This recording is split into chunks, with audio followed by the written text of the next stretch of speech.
한때 우리 사회에서 많은 관심을 기울였던 것 중에 하나가 주폭에 대한 것입니다. 이 주폭이라고 하는 것은 술에 만취가 되어서 다른 사람들이 통제할 수 없을 정도로 소리를 지르고 난동을 부리는 이 술주정뱅이를 말합니다. 그동안 우리나라 사법 관계자들은 술주정뱅이는 큰 죄가 아니다 이렇게 생각해서 이렇게 큰 처벌을 하지 않았습니다.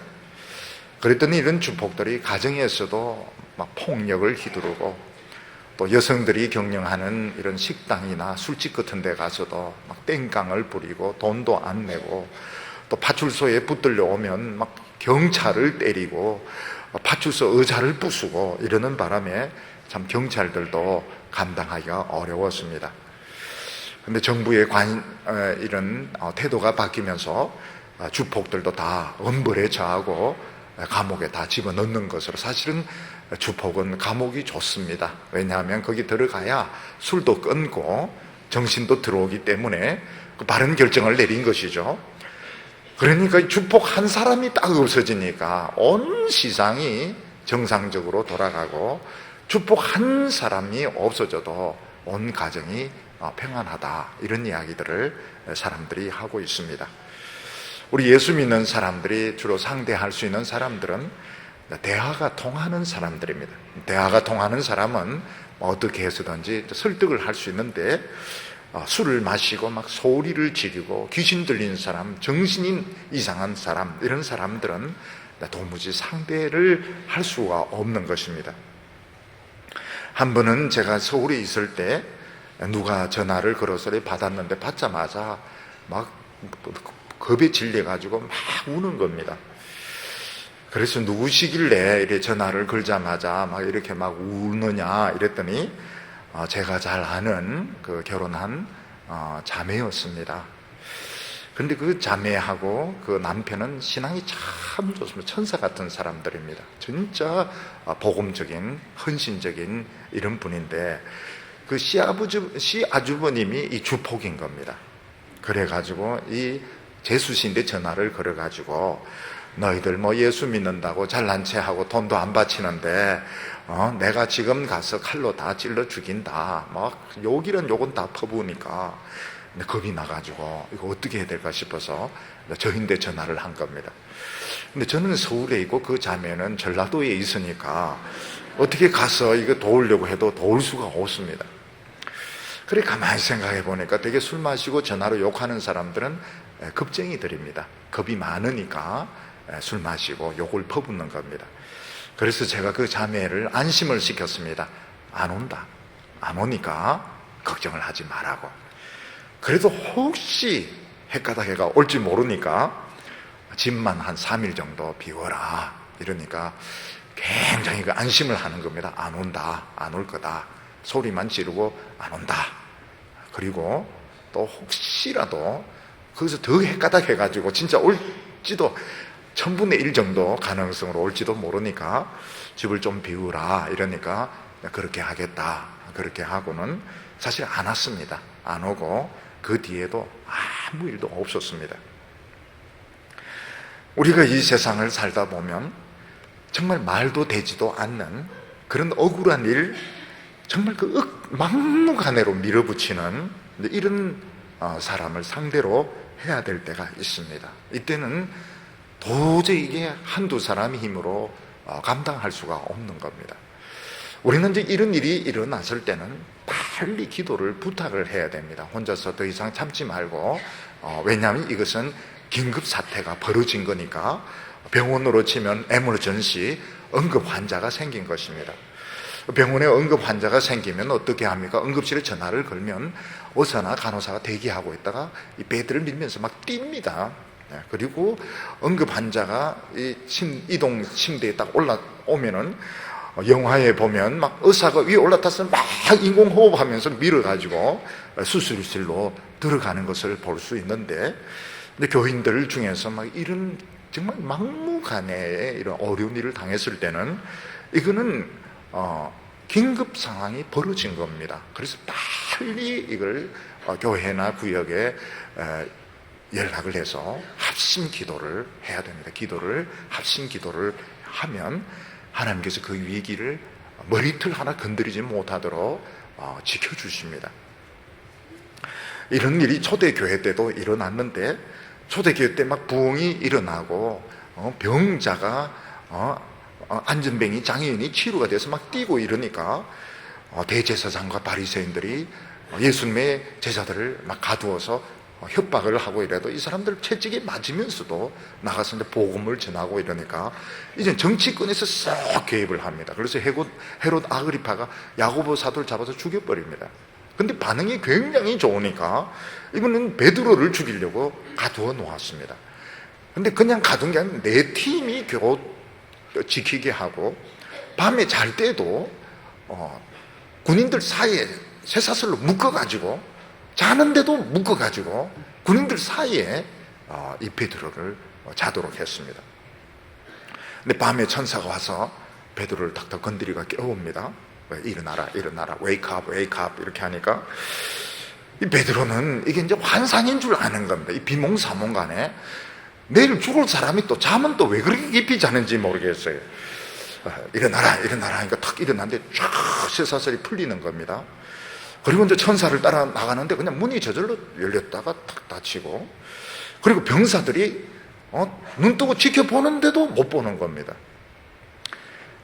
다 베드로가 천사하고 따라 나가면서도 이건 환상이야, 이건 꿈이야, 이거는 현실이 아니라고. 근데 감옥 밖에 나서 찬바람 쐬고 천사가 딱 사라지니까 이게 진짜구나, 진짜 나에게 하나님이 천사를 보내가지고 나를 풀어내셨구나. 그래서 이제 그때까지만 해도 예수 믿는 제자들이 마가 요한의 그 다락방에서 모여서 막 기도하고 있습니다. 베드로를 풀어주세요, 베드로를 풀어주세요. 베드로가 문을 막 두드리니까 로데라고 하는 이 하녀가 나와서 문을 열라고 하다가 베드로의 음성이 들리니까 안에 들어가서 베드로가 왔어요 이럽니다. 그랬더니 안에 있는 성도님들이 그런 줄 알았다, 우리 기도했으니까 나가게. 이런 사람 한 명도, 너 미쳤어, 너 지금 미친 짓을 하고 있냐, 베드로라니까 미쳤어. 그러면서 아니면 베드로의 천사가 왔겠지. 그 문을 안 열어주는 겁니다. 계속 문을 두드리니까 나와보니까 베드로였습니다. 교회는 합심해서 베드로를 위해서 기도하고, 하나님은 전사를 보내어서 베드로를 위기에서 건져주었던 것입니다. 그래서 우리 성도들은 이런 일을 당할 때가 있습니다. 직장이나 사회에서 정말 이 막무가내에 이런 말도 되지도 않는 이런 일을 당할 때는 반드시 합심 기도를 해야 됩니다. 그러면 하나님께서 위기에서 건져주십니다. 우리 하나님의 백성들은 이 양이기 때문에 양이 아무리 많아도 이리 한 마리를 못 이깁니다. 이 세상에서는 이리같이 큰 난폭하게 행동하고 설치는 사람들이 많은데, 그때는 반드시 교회가 합심해서 기도할 때 주의 사자가 지팡이를 가지고 이 이리를 쫓아내면서 주의 자녀들을 지켜주는 것입니다. 그래서 이 교회가 얼마나 중요한지 모릅니다. 교회의 신실한 회원이 된다고 하는 것은 이런 마귀의 시험을 한 90% 이상 그냥 이기는 겁니다. 그냥 이기고 한 10% 정도 들어와도 기도하면 또 이기고. 근데 혼자 돌아다니는 것은 굉장히 위험합니다. 이것은 굉장히 위험합니다. 오늘 성경 말씀을 보면 이스라엘 백성들 중에 한 도시인 길앗 야베스가 암몬 왕 나하스의 공격을 받게 됩니다. 도저히 전쟁에 이길 자신이 없어. 우리 항복이다, 무조건 항복에 돈 다 주겠다 이러니까 길앗 야베스 암몬 왕 나하스가 무슨 말을 하는가 하면, 돈 필요 없다, 돈도 물론 받지만 누나를 하나씩 다 빼라. 저는 길앗 야베스 남녀노소 할 것 없이 저는 누나를 하나씩 빼라. 그러면 우리가 항복을 받아주겠다. 이때 이 사람들이 정말 말이 안 되는 겁니다. 말이 안 돼요. 전원의 누나를 하나씩 빼겠다. 그때 사울에게 연락을 합니다. 이때 사울에게 하나님의 성령이 임하면서 단 며칠 사이에 33만 명의 이스라엘 사람들을 딱 모아가지고 암몬 사람을 쳤는데 완전히 박살을 내놓습니다. 이것을 보면 참 이런 위기 때 믿음, 위기 때 하나님의 백성들의 용기 얼마나 중요한가. 우리는 하나님이 자꾸 늦게 일하신다 이렇게 생각하기 쉬운데, 급할 때 하나님이 얼마나 빨리, 얼마나 순식간에 군대를 만드시고 하나님께서는 자기 백성을 위기에서 건지시는지 우리가 알 수가 있는 겁니다. 오늘 첫 번째로 보면 이스라엘 백성들이 당했던 말도 되지 않은 억지의 요구를 보게 됩니다. 오늘 말씀 사무엘상 11장 1절과 2절 보면 암몬 사람 나하스가 올라와서 길랏 야베스를 대하여 진침해 야베스 모든 사람이 나하스에게 이르되 우리와 언약하자. 그리하면 우리가 너희를 섬기리라. 암몬 사람 나하스가 그들에게 이르되 내가 오른 눈을 다 빼어야 너희와 언약하리라. 내가 온 이스라엘을 이같이 모욕하리라. 이렇게 말하고 있습니다. 우리 하나님의 백성들은 나보다 월등하게 힘이 강한 사람이 말도 되지도 않는 억지 요구를 할 때 절망감을 느끼게 됩니다. 그 요구를 들어줄 수도 없고 안 들어줄 수도 없고, 들어주려고 하면 정말 말도 되지도 않고, 안 들어주면은 더 못되게 나올 거니까 정말 이러지도 못하고 저러지도 못하는 이런 위기에 빠질 때가 있습니다. 하나님의 백성들이 세상을 살아가다 보면 이래 말도 되지도 않는, 정말 얼토당토 않는 이런 억지 요구를 당할 때가 있는데, 이때 굴욕을 해야 되느냐 아니면 무조건 당해야 되느냐, 이럴 수도 없고 저럴 수도 없는 이런 형편에 처할 때가 있는 겁니다. 길랏 야베스는 어디에 있는가 하면 요단 동편에 있는 므낫세 지방에 있는 한 요충지 땅입니다. 암몬 왕 나하스는 오래전부터 이 성을 노리고 있다가 드디어 기회가 생겼을 때 군사를 끌고 와서 전쟁을 하려고 진을 치게 되었습니다. 길랏 야베스 사람들은 전쟁을 하면 좋겠지만 전쟁할 힘이 없었습니다. 그래서 우리는 무조건 항복이다.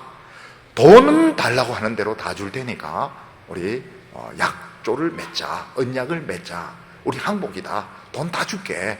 이러면서 항복을 하려고 했습니다. 그때 나하스는 뭐라고 말합니까? 돈은 물론 받는데 돈만 가지고는 안 되고 모든 길랏 야베스 사람, 어른부터 아이, 남자, 여자 할 것 없이 전부 오른 눈을 빼면은 그때 돈을 받고 항복을 받아주겠다. 이렇게 나왔습니다. 너무 끔찍한 것이죠. 한번 생각을 해보시기 바랍니다. 전원이 눈이 하나 없어요. 전원이 눈 하나가 새까맣습니다. 왜냐하면 눈알 하나씩 다 뽑았기 때문에. 어린애도 그렇고 노인도 그렇고 여자분도 그렇고 남자도 전원이 눈이 하나 없습니다. 왜 그런가? 눈을 뽑았기 때문에. 너무 끔찍한 것이고 너무 무서운 것이고 너무나도 치욕스러운 것이었습니다. 길랏 야베스 사람들은 돈을 요구하면 그냥 다 주겠다는, 우리 전쟁할 자신이 없으니까 돈을 요구하면 다 주겠다. 그런데 암몬 왕은 도저히 할 수 없는 것을 요구하는 겁니다. 아무리 하고 싶어도 할 수 없는 오른 눈을 빼라. 그러면 돈도 물론 받고 오른 눈도 받고, 그래서 우리가 너희들 살려주겠다. 이렇게 나왔습니다. 이것을 통해서 알 수 있는 것이 무엇입니까? 암몬 사람들이 이스라엘 백성들을 이만큼 미워했던 것입니다. 암몬 사람들은 이스라엘 백성을 다 죽는 것을 원했고, 다 죽지 않으면 오른 눈 다 빼기를 원했습니다. 왜냐하면 그만큼 이스라엘 사람들 꼴보기가 싫었던 것입니다. 그러면 암몬 족속이 다른 족속들도 이리 미워하냐? 천만의 말씀입니다. 다른 족속들하고는 잘 지냅니다. 근데 이스라엘 백성들은 그렇게 미워합니다. 왜냐하면 이스라엘 백성들이 하나님의 축복을 받고 참 잘난 체 하니까 그만큼 꼴보기가 싫다. 열등감 때문에 그렇게 한 겁니다. 그러니까 우리는 내가 참 성공하고 내가 참 똑똑하면 다른 사람들 다 좋아할 거라고 생각하지만 절대로 그렇지 않습니다. 우리나라는 어떤 나라입니까? 시기공화국입니다. 시기공화국. 누가 잘 되면 막 배가 막 요리 아프고 저리 아프면서 우리나라는 굉장히 시기심이 많아요. 근데 우리나라만 이래 많은가 했더니 그렇지, 우리나라만 그런 것도 아니고 딴 나라도 마찬가지입니다. 모든 인간들은 누가 이렇게 잘 되면 배가 아파서 못 봐주는 것입니다. 그래서 어떻게 끌어내려야 되고 상처를 줘야 되고 비참하게 만들어야 직성이 풀리는 겁니다. 그래서 부모들은 자녀들에게 야 고시 공부해가지고 고급 공무원이 되라 뭐 이런 식으로 가르쳐가지고는 나중에 큰일 납니다. 흠집을 잡아도 흠집이 안 날 정도로 나무에 올려놓고 흔들어서 떨어뜨려도 안 떨어질 정도로 이런 식으로 만들어 놓아야지 무턱대고 돈 많이 벌었다, 무턱대고 성공했다, 그 뒤부터는 우리나라 사람들, 딴 나라도 마찬가지입니다. 뒤를 캐가지고 있는 거 없는 거 갖다 붙여가지고 완전히 사람의 얼굴을 못 들도록 해야 직성이 풀리는 이런 시기심이 사람들에게는 있는 것입니다. 마찬가지로 이 암몬 사람들은 하나님이 이스라엘 백성들을 사랑하는데 너무 행복하고 너무 잘 살고 너무 축복받으니까 도저히 견딜 수가 없는 겁니다. 그래서 성 뺏는 것으로 만족 못하고 돈 받는 것으로 만족 못하고 죽이는 것보다 더 기분 나쁘게 만드는 게 오른 눈을 하나씩 빼는 거거든요. 그래서 죽이는 것보다 더 비참한 게 눈 빼는 겁니다. 그래서 눈을 하나씩 빼라, 그러면은 항복을 받아주겠다. 죽는 것보다 더 비참한 것입니다. 근데 길르한 야베스 사람들이 이 어려움을 피할 길이 있느냐? 없습니다. 길르한 야베스 사람들은 전쟁할 힘도 없고 또 눈을 다 뽑을 수도, 눈 뽑으라고 해서 또 어떻게 다 뽑을 수가 있습니까?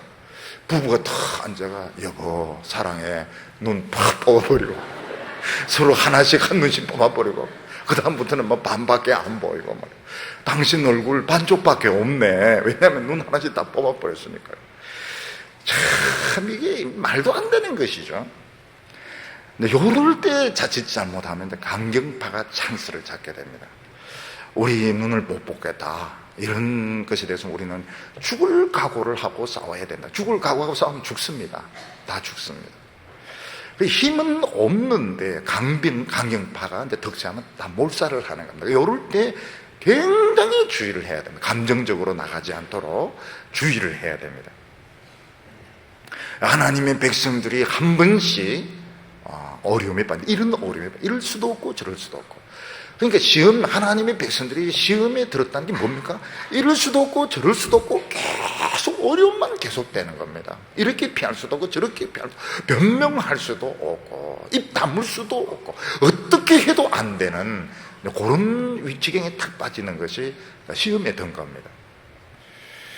이때는 이제 기도할 수밖에 없습니다. 정말 창자를 짜내는 기도, 입에서 막 연기가 나오는 기도.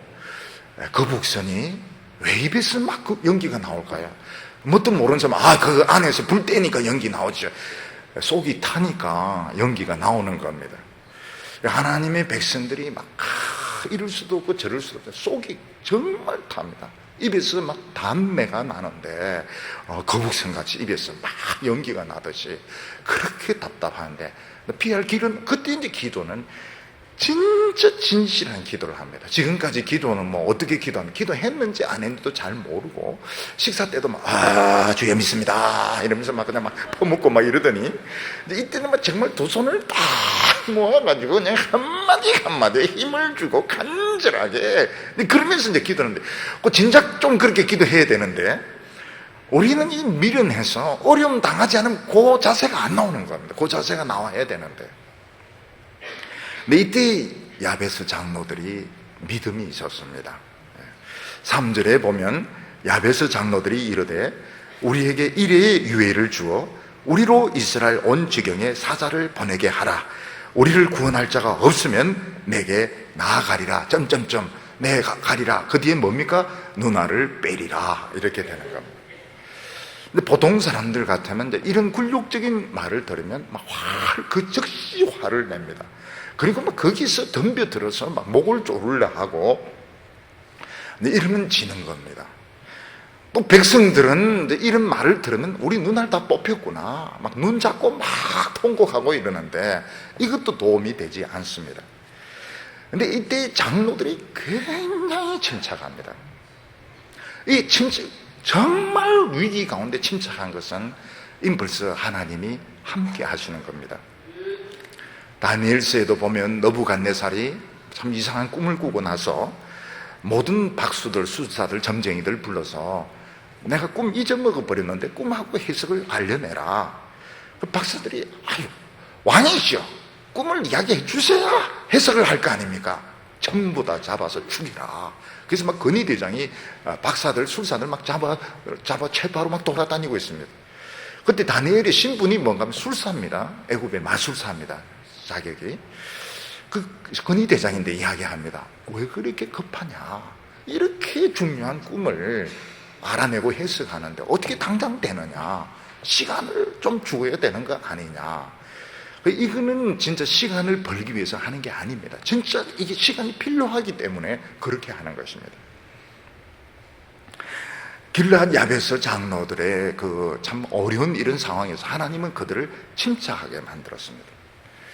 근데 우리도 이런 걸 경험을 하는데 지금 막 눈앞에서는 난립니다. 막 사람 막 죽이려고 막 덤벼들고 뭐 이리 쑤시고 저리 쑤시고. 근데 이상하게 마음이 굉장히 편할 때는 이건 하나님이 함께 하시는 것이고 이게 이제 바로 믿음인 것입니다. 그래서 야베스 장로들은 뭐라고 말합니까? 우리에게 시간을 좀 더, 전혀 흥분을 안 합니다. 뭐 그럴 수도 있지 뭐. 눈알 뺄 수도 있지 뭐. 그런데 시간을 좀 달라. 일주일 시간을 달라. 일주일 동안 우리가 이스라엘 안에 사자들을 보내서 우리 좀 도와달라고 하겠다. 근데 도와줄 사람이 없으면 우리 쭉 한 줄로 서서 가서 눈알 빼니까 좀 도와주기, 그때 좀 수고해 주기를 바란다. 참 이 장로들의 이 믿음이 진짜 대단한 겁니다. 어떤 사람은 일 터지기도 전에 혼자 맨날 소리 지르고 막 혼자 막 끝난 것처럼 통곡하고 이러는 사람은 도움이 되지 않습니다. 하나님의 백성들은 이 다급할 때 굉장히 이 침착한 것이 필요합니다. 만약 이 야베스 장로들이나 백성들이 흥분했다면 다 죽는 겁니다. 살 방법이 없습니다. 야베스 장로들은 정말 이 말도 되지, 돈도 뜯기고 돈도 다 가지고 눈알도 다 뽑고 정말 죽이는 것보다 더 악한 이런 지경에 분통이 터지죠. 너무 지옥적이죠. 그렇지만 침착하게 그렇게 하자. 그렇게 하는데 일주일이란 여유를 달라. 이게 벌써 하나님의 함께 하시는 겁니다. 일주일 시간을 좀 달라. 그러면 우리가 알아서 하겠다고. 그러니까 암몬 왕은 내가 이 사람들 바보인 줄 알고 왔지만 진짜 바보구나. 빨리 뽑아버리지. 왜 일주일씩이나 기다리나. 그러면서 정말 이들은 바보다. 이런 생각을 가지고 방심을 하게 되는 겁니다. 어려운 지경에 처했을 때 보면 그동안 큰 소리 치던 사람들이 싹 자취를 감춥니다. 자취를 감춥니다. 평소에는 막 그렇게 앞에 서서 막 길길이 날뛰고 혼자 다 책임질 것처럼 설치던 사람들이 어려움이 오면 자취도 없이 사라집니다. 그리고 말도 되지도 않는 그런 사람들이 막 또 사람들을 막 흥분시킵니다. 강경파들이 또 나서게 됩니다. 그리고 사람들 막 분통이 터지고 막 정말 후들후들 떨리고 이럴 때에 일단은 딱 침착해야 됩니다. 여유를 가져야 됩니다. 이 여유가 하나님이 주시는 마음입니다. 위기 때가 왔을 때 제일 먼저 중요한 것이 뭔가 하면 침착한 것이 필요합니다. 그래서 당신 말도 일리가 있다. 일리가 있지만 한번 조금 더 생각해. 이 정도면 벌써 사탄의 계략을 이기고 넘어. 조금 시간, 일주일이 얼마나 대단한 시간입니까? 이스라엘 백성들이 출애굽했을 때 앞에는 바다가 있고 뒤에는 막 군대가 막 병거를 타고 추격을 하니까 백성들이 막 소리를 지르면서 모세야 우리를 죽이려고 데리고 나왔느냐. 그러니까 모세가 조용히 해라, 조용히 해라. 오늘 너희들이 서서, 가만히 서서 하나님이 하시는 것을 보라. 참 놀랍죠. 하나님의 백성들은 어떤 위기의 순간이 왔을 때 막 소리를 지르고 막 이러는 가운데 침착해야 됩니다. 침착하게. 답은 없습니다. 답도 없고 방법도 없고 아무 생각도 없지만 일단 침착해야 됩니다. 그러면 하나님께서 역사하십니다. 그 침착한 가운데서 하나님은 역사하실 줄 믿으시기를 바랍니다. 자기 마음을 다스리는 자가 결국은 하나님의 응답을 받게 되는 겁니다. 자기 마음을 못 다스리는 사람은 미리 자폭을 해버려요. 미리 포기를 해버리는 거예요. 미리 가서 막 먹살 잡고 싸우면 다 죽는 것입니다. 오늘 두 번째로 길앗 야베스 사람들은 사울에게 사자를 보내서 도와달라고 했습니다. 길앗 야베스 사람들이 암몬 족속의 공격을 받아서 참 누나를 뽑아야 되는 이런 지경에 빠졌을 때 이스라엘은 어떤 처지에 있었는가? 사울을 왕으로 뽑았습니다. 그렇지만 아직 왕 구실을 못하고 있었습니다. 제비를 뽑아가지고 사울은 왕이 되었지만 취임식도 하지 못하고 정부도 조직을 못하고 있었습니다. 왜냐하면은 사울이 왕이 되었지만 반대하는 사람들이 있었습니다. 반대파가 있었습니다. 그러면서 뭐 이 제비 이거 뭐 믿을 수 있느냐? 뭐 이러면서 야, 이 뭐 사울 웃기네. 뭐 키만 크지. 지가 할 수 있는 게 뭐가 있다고? 이러면서 막 빈정거리는 이런 비주류들이 있어가지고 정부를 조직을 못했습니다. 그리고 이스라엘의 그 여건이 너무 열악해가지고 뭐 군대를 뽑는다든지 뭐 왕이 있는 처소를 마련하는 형편이 되지를 못했습니다. 그래서 왕을 뽑았는데 왕이 뭐 하고 있는가 하면 소를 몰고 가서 농사를 짓고 있는 왕이 소 2마리를 가지고 이랴 이러면서 빨리 밭 가라. 지금 농사를 짓고 있는 것입니다. 그러니까 얼마나 이 한심한 노릇입니까? 그리고 이스라엘은 12지파로 딱 나뉘어져 가지고 하나가 되지 못했습니다. 다른 지파에 어려움이 생기면 도와줄 그런 시스템, 그런 처지가 되어 있지 못했던 거예요. 그래서 암몬 왕 나아서 이걸 꿰뚫어 보고 있었습니다. 지금 이스라엘 왕이 있지만 이 왕은 있으나 마으나 이 허수아비고 이스라엘은 분열이 되어 있어가지고 내가 길앗 야베스 사람 눈알 뽑고 죽여도 아무도 도와줄 수 있는 사람이 없다. 이거를 나서는 꿰뚫어 보고 있었던 것입니다. 그런데 이제는 이야기가 달랐습니다. 왜냐하면 성령의 역사가 임하기 시작한 겁니다. 4절과 5절을 보면 이에 사자가 사울의 기브아에 이르러 이 말을 백성에게 고하매 모든 백성이 소리를 높여 울더니 마침 사울이 밭에서 소를 몰고 오다가 가로되 백성이 무슨 일로 오느냐? 그들이 야베스 사람의 일로 고하니라. 길앗 야베스 사람들은 이스라엘 전체 사람을 보내지 않았습니다. 그렇게 보내면 늦습니다. 늦고 길앗 야베스가 조그마한 도시인데 누가 길앗 야베스 말을 듣고 사람을 보내겠습니까? 이게 안 되는 겁니다. 길앗 야베스 사람들은 어디로 사람을 기브아로 보냈습니다. 기브아. 사울 왕이 있는 기브아로 보냈습니다. 근데 길앗 야베스와 기브아는 아주 가깝습니다. 왜냐하면 사울이 베냐민 지파인데 베냐민 지파가 내란을 겪지 않습니까? 내란을 겪어가지고 남자 600명을 제외하고는 다 죽습니다. 여자들, 어린아이들 다 죽습니다. 남자 600명인데 결혼을 시켜야지 이게 자손이 생기게 되는데 그때 어떻게 길앗 야베스 처녀들을 뺏어가지고 강제로 뺏어가 결혼을 시킨 겁니다. 그래서 이 사울 쪽에서 보면 길앗 야베스가 외가에 해당됩니다. 외가 쪽에. 그런 것도 있지만 길앗 야베스 사람들이 생각한 것이면 우리에게 왕이 있다는 겁니다. 왕이 직무를 하든지 안 하든지 정부가 조직이 되어 있든지 없든지 우리에게는 지금 왕이 있다. 제비를 뽑은 왕이 있다. 그 이스라엘 백성들은 인정을 안 해주지만 기브아 사람들은 이걸 믿었던 건 우리는 왕이 있어요. 일단 왕이 이걸 알려야 된다는 겁니다. 왕이란 사람이 얼마나 한심한가 하면 소 2마리를 몰고 지금 밭일을 하고 오고 있는데도 길앗 야베스 사람들은 그걸 안 봤습니다. 이 사람은 왕이고 이 사람은 하나님 뽑은 사람이고 이 사람은 공인이고 우리는 이 사람에게 리포트를 해야 된다. 이걸 이제 생각을 이 잘한 겁니다. 우리는 이 공과 사를 잘 구별 못할 때가 많습니다. 사울이 아무리 초라하고 지금 농사꾼 같지만 공인입니다. 공인. 하나님께서 세운 사람은 믿음으로 나가면 하나님이 반드시 도와주게 되어 있습니다. 목회를 하거나 선교사로 나갈 때 부르심이란 것이 있습니다. 콜링. 부르심이란 걸 굉장히 중요하고, 우리보다도 국제적인 선교단체는 콜링을 더 엄격하게 확인을 합니다. 우리 교회도 사실은 굉장히 까다롭게 보는 편에 속한데, 실제로는 이 콜링이 확인이 안 되면 헛돈 내버리는 겁니다. 그 사람 보내놓고 헛돈 보내는 겁니다. 근데 하나님이 보낸 사람, 하나님이 세운 사람은 그 사람이 실망하지 않고 낭망하지 않고 믿음으로 나가면 부흥이 일어나게 돼 있습니다. 어려운 가운데 하나님이 도와주시게 돼 있습니다.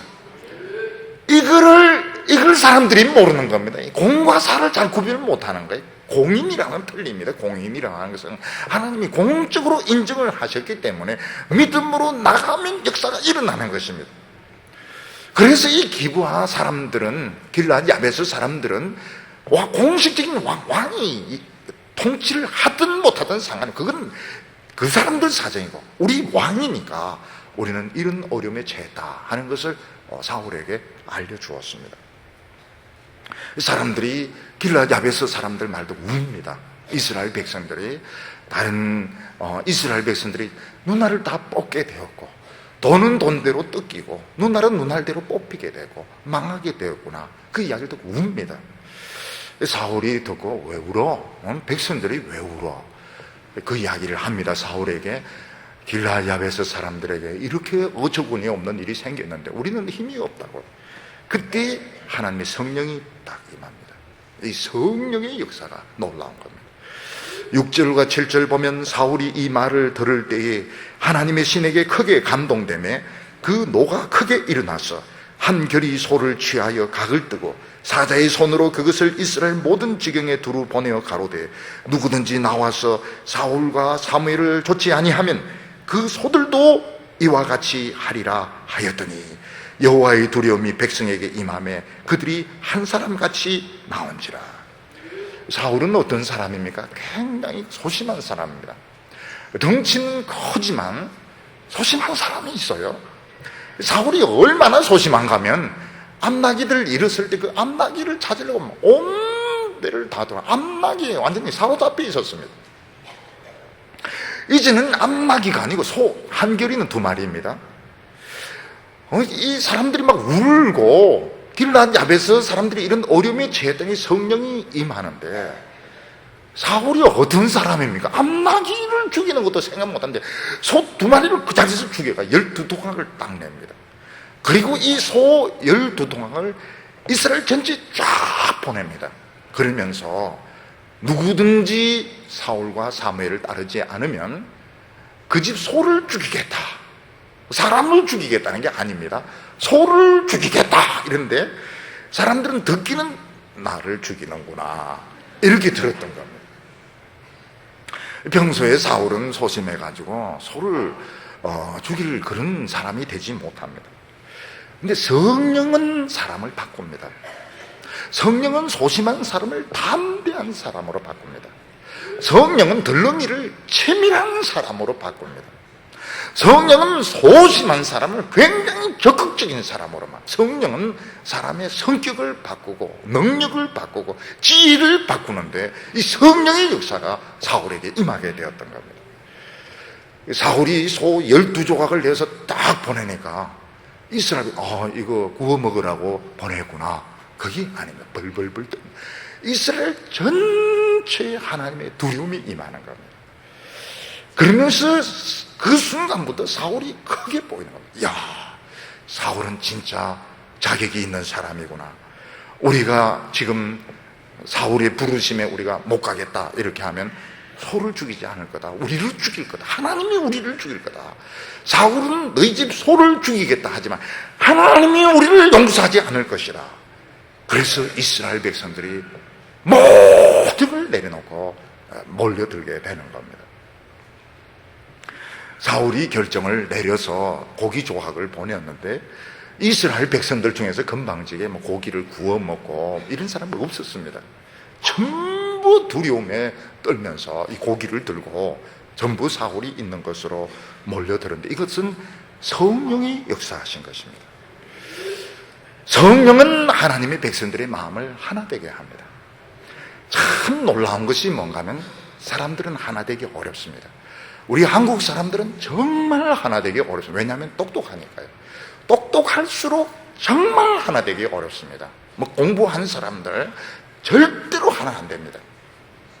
근데 하나님의 말씀은 똑똑하거나 똑똑하지 않거나 하나가 되게 합니다. 왜냐하면 성령이 마음속에 두려움을 주기 때문에, 너 까불어? 너 까불면 하나님이 늘 용서해, 하나님이 늘 저주하실 거다. 그 두려움이 임하기 때문에 사람들은 자기 개성을 죽이고 생각을 죽이고 복종을 하게 됩니다.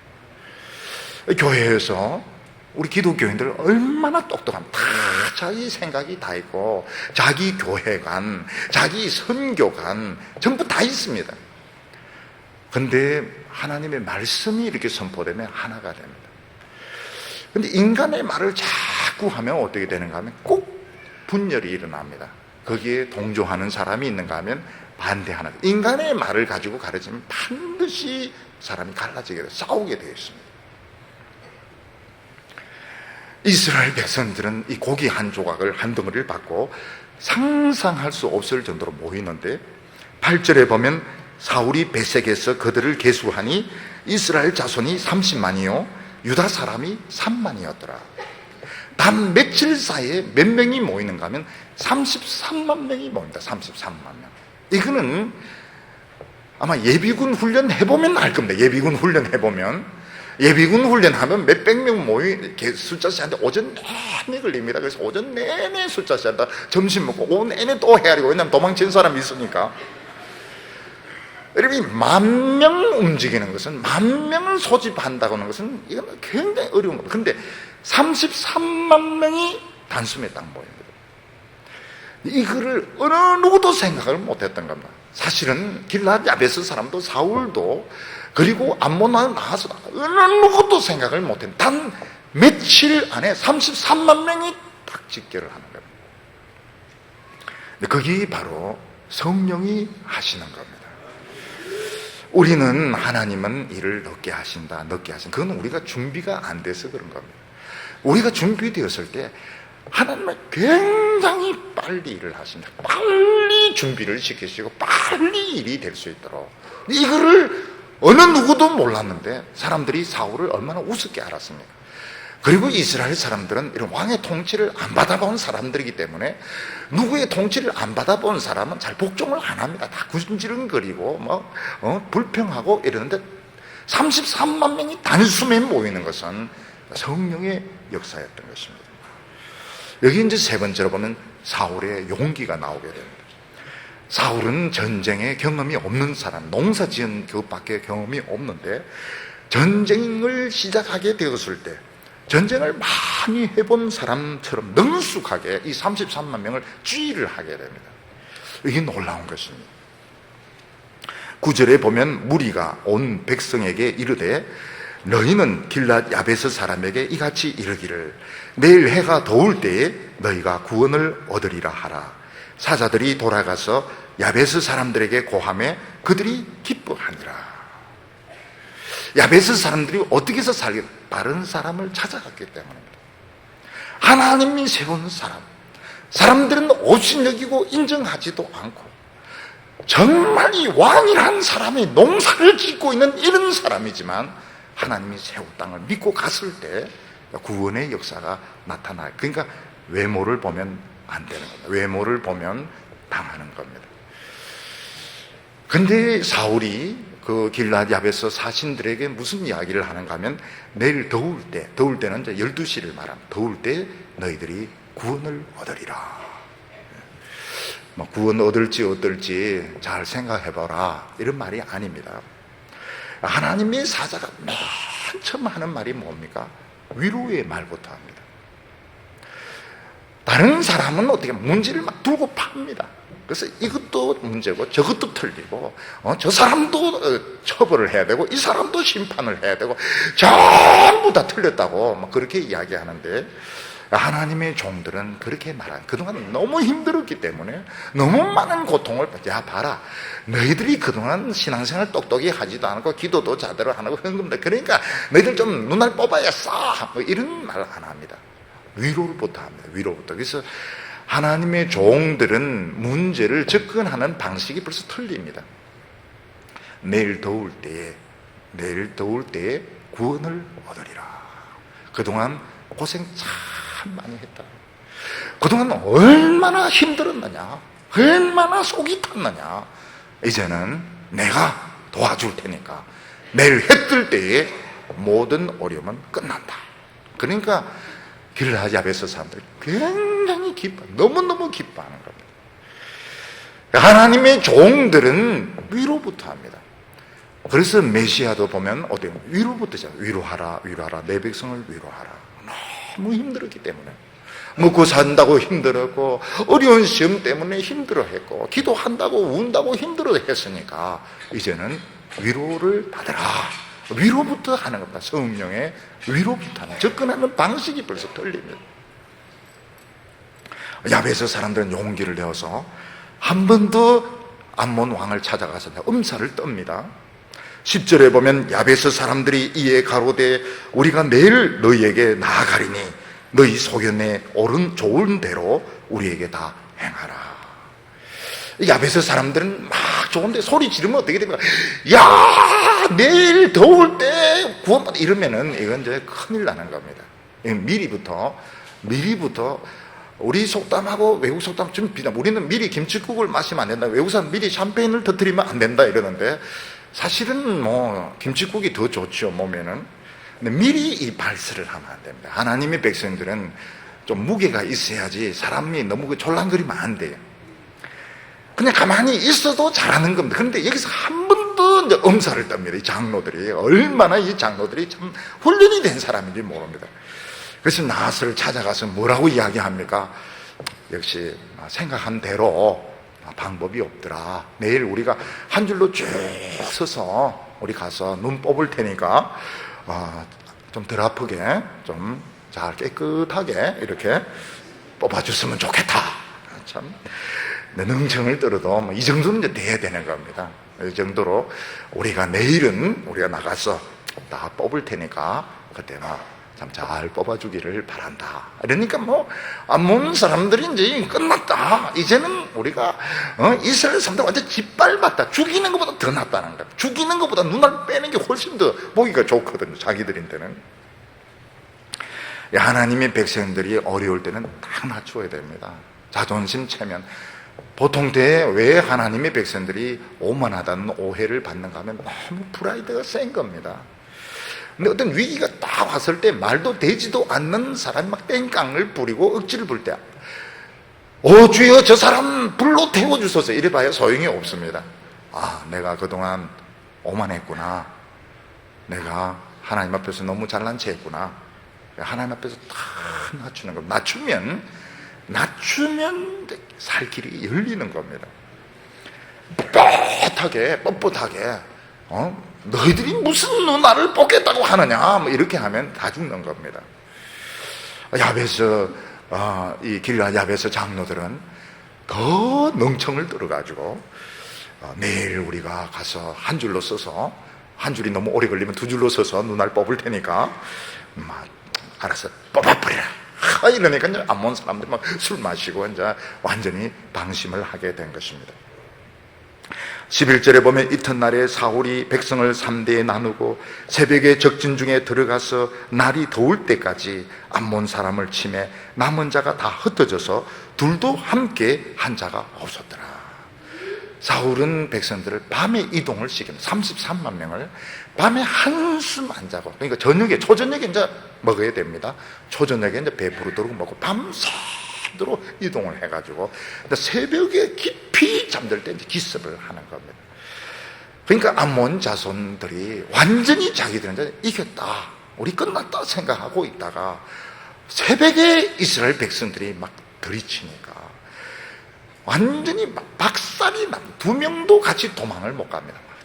하나는 이리 뛰고 하나는 저리 뛰고 하나는 죽고 하나는 처박히고 하나는 박 터지고 이러면서 완전히 암몬 작성들 그냥 박살이 나버리는 겁니다. 하나님의 백성들을 역시 사울이 쓴 방법은 속공입니다. 속공. 하나님의 백성들이 여유를 부리면서 거들먹거리면서 먹을 거 다 먹고 놀 거 다 먹으면 놀 거 다 놀면서 하나님의 일을 한다. 그만두는 게 나아요. 그만두는 게 낫습니다. 성경에 보면 하나님의 백성들이 전쟁을 할 때 그렇게 전쟁한 적이 한 번도 없었습니다.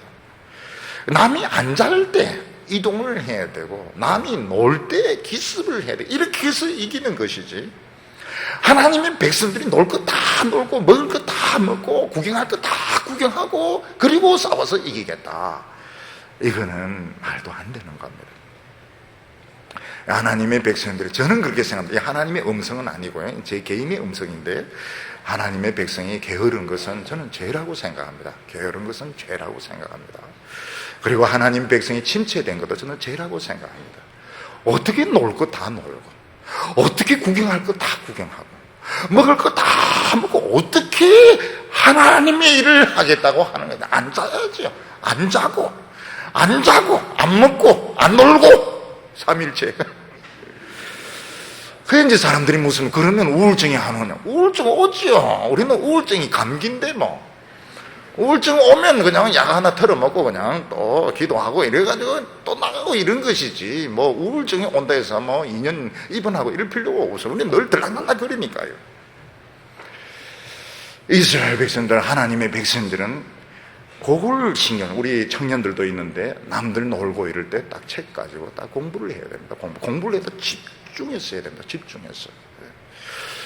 그리고 뭐 남들 하는 거 다 할 필요, 그러니까 어떻게 공부를 하려고 합니까? 교회 와서 성가대 봉사하고 주일학교 하고 또 놀고 또 어디 가고, 그래 하나님이 넌 맨날 노느냐, 그리 할 수가 없어요. 욕 좀 얻어먹어도 딱 잘라가지고 그 시간을 집중적으로 해야 됩니다. 그러니까 이 암몬 자손이 더울 때에, 하나님은 사울이 한 말이 그대로 이루어지도록, 더울 때에 암몬 자손 다 도망을 가서 길라 야베스 사람들, 그 예쁜 눈들, 어린이 예쁜 눈, 부인들 예쁜 눈, 특히 이 아랍 계통의 여성들은 눈이 굉장히 아름답습니다. 이거 딱 노을을 쓰고 이러지만 그 예쁜 눈 잘못하면 뽑을 뻔했는데 눈이 다 살아서 제대로 박히게 되었습니다. 여기서 놀라운 것이 무엇인가 하면, 우리가 하나님을 믿을 때 정말 말도 안 되는 이런 가운데 하나님은 피할 길을 주시고 이길 길을 주시더라는 것입니다. 너무 겁을 집어먹어 버리고 뭐 감정을 내세우고 자존심 내세우고 그 악한 자와 막 붙어서 싸우려고 하니까 결국 지는 것이지, 침착하게 믿음으로 이렇게 나가니까 이기게 하시더라는 겁니다. 그때 이제 이스라엘 백성들 안에서 인책론이 나오게 됩니다. 12절과 13절에 보면, 백성이 사무엘에게 이르되 사울이 어찌 우리를 다스리겠느냐 한 자가 누구니까 그들을 끌어내셔서 우리가 죽이겠나이다. 이스라엘 백성들은 사울이 그냥 단숨에 33만 명을 딱 모으고 단숨에 암몬 족속을 딱 쳐부수는 것을 보고, 이야, 정말 하나님이 바른 사람 뽑았구나. 거기서 뭐라고 해요? 사울을 빈정거리던 저 사람이 어떻게 우리를 다스리겠느냐, 이렇게 반대하는 사람 다 죽이자고 이야기를 합니다. 여기서 사울의 인격이 또 나옵니다. 하나님이 우리에게 선미를 주셨는데 우리가 사람을 죽이면 어떻게 되느냐? 그럼 우리가 하나님이냐? 이기게 하신 분은 하나님이신데 여기서 인책론이 나오면 어떻게 하느냐고. 그러면서 사울은 모든 것을 불문에 딱 붙입니다. 이것을 보면 참 사울이라는 사람이 초창기에 얼마나 사람이 대범하고 얼마나 통이 크고 스케일이 컸는지, 지금 하나님이 우리에게 부흥을 주시고 축복을 주시는데 무슨 인책론이냐, 무슨 인책론, 우리가 하나님이냐는 거예요. 하나님이 다 하시는 건데 불문에 붙이자. 우리 다 하나가 되어서 우리 하나님께 하나님을 섬기자. 이걸 보면 하나님께서 사울을 참 얼마나 잘 보셨는지 알 수 있습니다. 근데 문제는 이 사울의 자세가 성품이었습니다. 이 사람 성품이 이렇게 좋은 것이고, 이 사람이 그 성령의 열매가 아니었습니다. 변화된 성령의 열매는 아니고, 이 사람은 원래 사람이 좋은 사람입니다. 원래 이 성품이 좋고, 원래 사람이 참 욕심이 없고, 이런 사람이 높아지면 높아질수록 타락하게 됩니다.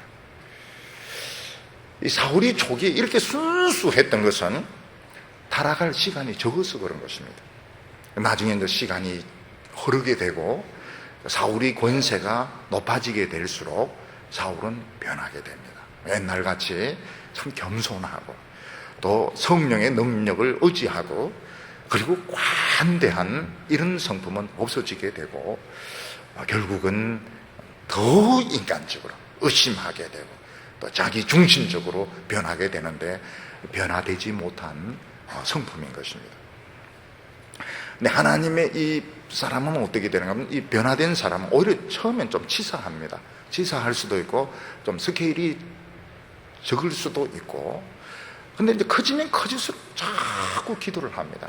왜 기도를 하는가 하면 내가 아니고 이 내가 잘못하면 하나님의 일을 망칠 수 있기 때문에 자꾸 자기를 부인하고 자기를 죽이고 이러기 때문에 결국은 비교적 끝까지 오염 안 되고 부패 안 되는 거 아닙니다. 그러니까 권력을 가지고 유명해지는 고 높아지는 게 얼마나 위험한, 이건 100% 썩는다고 보면 됩니다. 100% 썩고 100% 죄 짓는다고 보면 됩니다. 그렇지만 거듭난 사람은 어떻게 하든 거기서 안 썩으려고 안 타락하려고 죄 안 지려고 막 몸부림을 치니까 덜 짓는 겁니다. 덜 지고 하나님께서 긍휼과 자비로 지켜주셔서 끝까지 가는 것인데, 준비가 안 된 상태에서 왜 높아지려고 하느냐 이거예요. 준비가 안 된 상태에서 왜 유명해? 이거는 100% 이건 망하는 길은 100%. 왜 돈 많이 벌려고 하는 거지? 돈 많으니까 그걸 뭘 하려고 그래요? 결국은 자기도 망하고 다른 사람 다 망치는 것입니다. 이때 사무엘은 백성들에게 우리 하나님께 예배드리자, 길갈로 가서 우리 예배드리자, 모든 잘한 거 못한 거 우리 하나님께 다 돌려드리고 우리 새 출발하자. 그러니까 백성들이 참 좋다고 하면서 길갈에 가서 하나님께 제사 드리면서 잘했던 못했던 것들 다 하나님께 돌려드리고 그들은 이제 새 마음이 되어서 새로 시작하는, 이제부터 왕정으로, 지금까지 이런 사사의 시대에서 왕정, 한 사람이 이스라엘을 지배하는 왕정의 시대로 넘어가게 되는 것입니다. 한 번도 다른 사람의 지배와 한 번도 다른 사람의 다스림을 받아보지 본 경험이 없는 이스라엘 백성들이 이제부터 길갈에서부터 한 사람의 명령에 이제 복종하는 왕정으로 들어가게 됩니다. 오늘 말씀을 통해서 우리가 알 수 있는 것이 무언가 하면 하나님의 백성들이 이 세상에서 정말 이럴 수도 없고, 시험에 들었다고 하는 건 그런 겁니다.